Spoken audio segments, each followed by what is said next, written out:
नमस्कार विद्यार्थी मित्रों, कैसे हो? अच्छे हो ना? आपने इकाई 3 सच्चा हीरा अभ्यास अपनी पक्की कापी में लिख लिया होगा। ठीक है, अब आज स्वाध्याय लिखते हैं। ठीक है, स्वाध्याय का प्रश्न 1 लिखकर मैं PDF में भेज रही हूँ, आपको उसमें से देखकर लिखना है। ठीक है, अब प्रश्न 2, निम्नलिखित उक्ति कौन किसे कहता है, लिखिए। तो इनमें जो वाक्य दिए गए हैं उन वाक्यों को पाठ में इकाई में कौन बोलता है और किसे बोलते हैं, किसे कहते हैं, इन दोनों व्यक्तियों के आपको नाम लिखने हैं। इसका उत्तर आप अपने आप लिख सकोगे। ठीक है, लिख लेना, बराबर है ना। अब आगे चलते हैं। तो स्वाध्याय के प्रश्न 2 है, तो दोनों प्रश्न आप अपनी पक्की कापी में लिख लेना। इससे आगे मैं व्याकरण लिखकर भेज रही हूँ। तो व्याकरण, समानार्थी, विरोधी और मुहावरे तीनों आपको लिखने हैं। समानार्थी और विरोधी को तो मैं उत्तर सहित लिखकर भेज रही हूँ। मुहावरे में क्या करना है, मुहावरे और उसके अर्थ मैंने लिखकर दिए हैं, आपको इसके वाक्य बनाकर अपने आप लिखने हैं। या तो आप नए वाक्य बनाकर लिखो या फिर इकाई में से, पाठ में से देखकर भी आप लिख सकते हो, जैसा आप चाहो। ठीक है, तो स्वाध्याय और व्याकरण आप लिख लेना अपनी पक्की कापी में। अब इससे आगे तो भाषा सज्जता समझते हैं। भाषा सज्जता शुरू करते हैं। निम्नलिखित वाक्यों को पढ़िए। वाक्य हम पढ़ते हैं। हम भी तुम्हारे साथ चलते हैं, आज स्कूल में छुट्टी है, रमेश बाग में खेलता है। आपको उपर्युक्त वाक्य में क्या दिखाई दिया? तो उपर्युक्त वाक्यों में रेखांकित किए गए चलते हैं, छुट्टी है, खेलता है, ये शब्द क्रिया हो रही है ऐसा बोध कराते हैं। तो आज हम क्या सीख रहे हैं, इसका कुछ आपको अंदाजा आया? तो हम क्रिया के काल सीख रहे हैं। ठीक है, हम सुनते हैं, कभी कभी हमने बड़ों से बातें सुनी है कि वे ऋषि थे, वे त्रिकालदर्शी थे, तीनों कालों का ज्ञान रखते थे, ऐसा हम सुनते हैं। तो त्रिकाल मानी 3 काल। तो क्रिया के 3 काल है। कोई भी क्रिया हो 3 काल में हो रही हो, या तो क्रिया चालू है, या क्रिया पूर्ण हो गई है, और या क्रिया होने वाली है। इनको हम आज सीखने वाले हैं। ठीक है, तो इनमें जो हमने वाक्य पढ़े उन वाक्यों में क्रिया हो रही है ऐसा हमें बोध होता है। तो क्रिया के जिस रूप से क्रिया होती है या हो रही हो ऐसा बोध होता हो उसे वर्तमान काल कहते हैं। आया समझ में? क्रिया हो रही है, क्रिया चालू है, उसे वर्तमान काल कहा जाता है। 3 काल में से पहला काल है वर्तमान काल। तो निम्नलिखित वाक्यों में से वर्तमान काल की जानकारी देने वाले शब्द को रेखांकित कीजिए। तो वाक्य है, उनमें से आपको दिखाना है कि कौन से शब्द वर्तमान काल के हैं, फिर उसके नीचे रेखा खींचनी है, उसको रेखांकित करना है। मैं उत्तर सहित बोल देती हूँ, लिखना है आपको। मैंने उसे फूल दिया, तो ये क्रिया चालू नहीं है। मैं बाजार जाता हूँ, तो जाता हूँ क्रिया चालू है, तो जाता हूँ के नीचे रेखा करनी है। बच्चे मैदान में खेल रहे हैं, तो खेल रहे हैं क्रिया चालू बता रही है, तो उसके नीचे रेखा खींचनी है। चूहे उछल कूद कर रहे थे, क्रिया चालू नहीं है, तो कहीं भी रेखा नहीं खींचनी है। वह विद्यालय जा रहा है क्रिया चालू है, तो उसके नीचे रेखा खींचनी है। हम प्रयाग जाएंगे, उसमें क्रिया चालू नहीं है, तो उसमें हमें कुछ भी नहीं करना है। ठीक है, इसके उत्तर आप लिख लेना।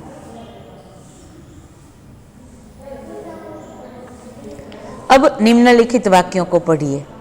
मीना कल मुंबई गई, हेमंत ने पत्र लिखा, माँ ने दिया जलाया, गीता ने पानी पिया।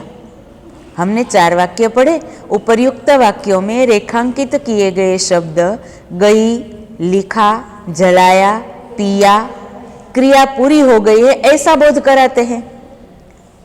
आया समझ में? क्रिया पूरी हो गई है, इन शब्दों से हमें ऐसा बोध होता है। तो क्रिया के जिस रूप से क्रिया हो गई है ऐसा बोध होता हो उसे भूतकाल कहते हैं। 2 काल हमने सीखे, वर्तमान काल जो क्रिया चालू है, भूतकाल जिसमें क्रिया पूरी हो गई है। इससे आगे और जानते हैं। निम्नलिखित वाक्यों में भूतकाल की जानकारी देने वाले शब्द को रेखांकित कीजिए। आपने भूतकाल सीखा। भूतकाल यानी कि क्रिया पूर्ण हो गई हो। हमें ऐसे शब्द दिखाई देते हैं जिससे हमें पता चले कि क्रिया पूर्ण हो गई है, क्रिया पूरी हो गई है, तो इसको हम रेखांकित करेंगे। मैंने उसे फल दिए, फल देने की क्रिया पूरी हो गई, फल दिए, तो फल दिए रेखांकित करना है। पिताजी अखबार पढ़ रहे थे, अखबार पढ़ने की क्रिया पूरी हो गई है, तो पढ़ रहे थे, इसके नीचे रेखा खींचनी है। गांधीनगर गुजरात में है, क्रिया पूरी होनी नहीं बताती। ये चित्र आपको कल दूंगा, इसमें भी क्रिया पूर्ण नहीं हुई है। यहाँ अक्सर सूखा पड़ता है, इसमें भी क्रिया पूर्ण नहीं हुई है। हम पहले सूरत में रहते थे, तो इसमें क्रिया पूर्ण हो गई है, तो रहते थे इसके नीचे रेखा खींचनी है। सोमनाथ ज्योतिर्लिंग है, इसमें क्रिया पूर्ण नहीं हुई है। ठीक है, इन 7 वाक्यों को आप पढ़कर इसके उत्तर लिखना। अब इससे आगे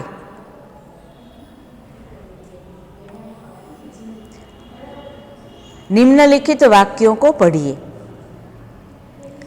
अब्दुल कल आएगा, लड़के शाम को खेलेंगे, मीना गुड़िया खरीदेगी, डाकिया डाक लाएगा।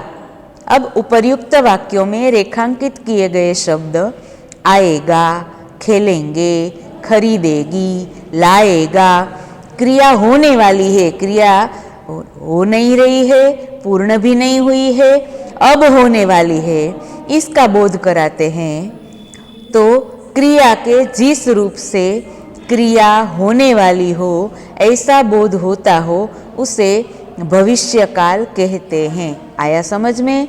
तो जिसमें क्रिया अब होने वाली है उसे भविष्यकाल कहते हैं, भविष्य में क्रिया होने वाली है।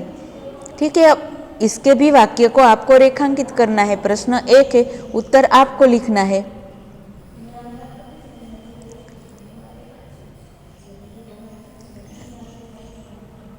निम्नलिखित वाक्यों में से भविष्यकाल की जानकारी देने वाले शब्द को रेखांकित कीजिए। आपको रेखांकित करना है, मैं पढ़कर समझा देती हूँ। माली बाग में से फूल चुनेगा, तो फूल चुनेगा, चुनेगा अब क्रिया होगी, तो चुनेगा के नीचे रेखा खींचनी है। हम हिंदी सीखते हैं, भविष्यकाल नहीं है। पिंकल कल कहानी की किताब लाएगी, भविष्यकाल है तो लाएगी, इसके नीचे रेखा खींचना है। मैं शिक्षक बनूंगा, बनूंगा भविष्य की बात हो रही है, तो इसमें भी बनूंगा, इसके नीचे रेखा खींचनी है। कोमल 6ठी कक्षा की छात्रा थी, भविष्यकाल नहीं है। अनिल कल पतंग उड़ाएगा, तो उड़ाएगा भविष्यकाल है, तो उड़ाएगा के नीचे रेखा खींचनी है। मैं बस में जा रहा था, भविष्यकाल नहीं है, तो इसमें कहीं भी रेखा नहीं खींचेंगे। अब बराबर फिर से एक बार पुनरावर्तन कर लेते हैं। क्रिया के जिस रूप से क्रिया के समय उसकी पूर्णता या अपूर्णता का बोध हो उसे काल कहते हैं। काल के प्रमुख 3 भेद है। ठीक है, क्रिया चल रही है, पूर्ण हो गई है या अब होने वाली है, इसके आधार पर हम काल के 3 भेद समझ सकते हैं। वर्तमान काल, भूतकाल, भविष्यकाल। फिर से एक बार, जिसमें क्रिया चालू है, क्रिया हो रही है, ऐसा बोध होता हो, वह वर्तमान काल है। जिसमें क्रिया पूर्ण हो गई है वह भूतकाल है। और जिसमें अब होने वाली है क्रिया भविष्य में होने वाली है, वह भविष्यकाल है। बराबर से आपने समझ लिए क्रिया के 3 काल। अब प्रश्न 2, इसका उत्तर आपको लिखना है। समझ लेते हैं। निम्नलिखित वाक्यों से जिस काल का पता चलता हो उनके सामने उस काल का नाम लिखिए। रोशनी ने कहानी सुनाई। कहानी सुनाने की क्रिया पूर्ण हो गई। आपको काल का नाम लिखना है, मैं नाम नहीं बताऊंगी। हम परसों घूमने जाएंगे। घूमने जाने की क्रिया बाकी है, अब होगी, भविष्य में होगी। आपको काल का नाम लिखना है। पिताजी के जूते खो गए। जूते खोने की क्रिया हो गई, आपको काल का नाम याद करना है। मैं दादाजी के साथ मंदिर जाता हूँ। मंदिर जाने की क्रिया चालू है। अनीता 7वीं कक्षा में पढ़ती है।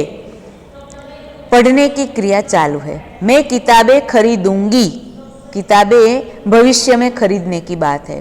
बेटी पढ़ लिख कर दुनिया घूमेगी, भविष्य की बात है। हरी रहीम से बात कर रहा था, बात पूर्ण हो गई है। मेरे पैरों में दर्द हो रहा था। दर्द होने का पूर्ण हो गया, दर्द हो रहा था। आपको इन सभी वाक्यों के काल का नाम लिखना है। आप लिख सकोगे, अपने आप लिखना। पाठ्य पुस्तक में नहीं लिखना है, पक्की कॉपी में लिखना है। अब प्रश्न 3। तो इसी तरह से आपको तीनों काल के वाक्य बनाने हैं। उदाहरण दिए गए हैं। निम्नलिखित शब्दों से उदाहरण अनुसार वर्तमान काल, भूतकाल और भविष्य काल का एक एक वाक्य बनाइए। उदाहरण दिया गया है खेलना, वर्तमान काल, भूतकाल, भविष्य काल। मैं खेलता हूँ, मैं खेलता था, मैं खेलूंगा। सिर्फ इतने छोटे छोटे वाक्य ही बनाने हैं, ध्यान में रहे। अब 5 शब्द दिए गए हैं। आपको क्या करना है, तो इन 5 शब्दों को लिखना है। फिर काल के नाम लिखने हैं। पढ़ना तो क्रिया है, काल का नाम है वर्तमान काल, भूतकाल, भविष्य काल। आपको 3 लिखने हैं और इन तीनों के वाक्य बनाने हैं। मैं एक बार समझा देती हूँ। पढ़ना तो मैं पढ़ता हूँ, वर्तमान काल। भूतकाल मैं पढ़ता था, भविष्य काल मैं पढ़ूंगा। फिर से एक बार, पढ़ना क्रिया है, वर्तमान काल, भूतकाल और भविष्य काल के 3 वाक्य आपको बनाने हैं। उदाहरण के अनुरूप बिल्कुल छोटे से वाक्य है। मैं पढ़ता हूँ, मैं पढ़ता था, मैं पढ़ूंगा। ठीक है। इसी तरह उंडेलना, बटोरना, लिखना, सहलाना, सराहना, इन 5 शब्दों के वाक्य भी आपको बनाने हैं। मैं शब्द समझा देती हूँ, फिर आप वाक्य लिखना। उंडेलना यानी कि एक में से दूसरे में डालना, किसी में डालना, किसी पात्र में डालना, उसे उंडेलना कहते हैं। हम जग में से ग्लास में शरबत डालते हैं तो उसे उंडेलना कहा जाता है। बटोरना मानी इकट्ठा करना। लिखना, सहलाना मानी आप इनको गुजराती में हम जिसे कहते हैं पंपाड़िए, सहलाना उसको हाथ फेरना। सराहना मानी प्रशंसा करना। ठीक है। अब इनके वाक्य बोल रही हूँ, आप एक बार सुन लेना, लिखना अपने आप। इन 6 शब्द हैं, 6 क्रियाएं हैं। इन क्रियाओं के आधार पर आपको वाक्य बनाने हैं। मैं एक बार सभी वाक्य बोल देती हूँ। पढ़ना, वर्तमान काल, भूतकाल, भविष्य काल। मैं पढ़ता हूँ, मैं पढ़ता था, मैं पढ़ूंगा। उंडेलना, वर्तमान काल, भूतकाल, भविष्य काल। मैं उंडेलता हूँ, मैं उंडेलता था, मैं उंडेलूंगा। बटोरना, वर्तमान काल, भूतकाल, भविष्य काल। मैं बटोरता हूँ, मैं बटोरता था, मैं बटोरूंगा। लिखना, वर्तमान काल, भूतकाल, भविष्य काल। मैं लिखता हूँ, मैं लिखता था, मैं लिखूंगा। सहलाना, वर्तमान काल, भूतकाल, भविष्य काल। मैं सहलाता हूँ, मैं सहलाता था, मैं सहलाऊंगा। सराहना, वर्तमान काल, भूतकाल, भविष्य काल। मैं सराहता हूँ, मैं सराहता था, मैं सराहूंगा। ठीक है, समझ लिया ठीक से। आपको क्या करना है, तो स्वाध्याय व्याकरण और भाषा सज्जता सब कुछ अपनी पक्की कापी में उत्तर सहित लिखना है। ठीक है।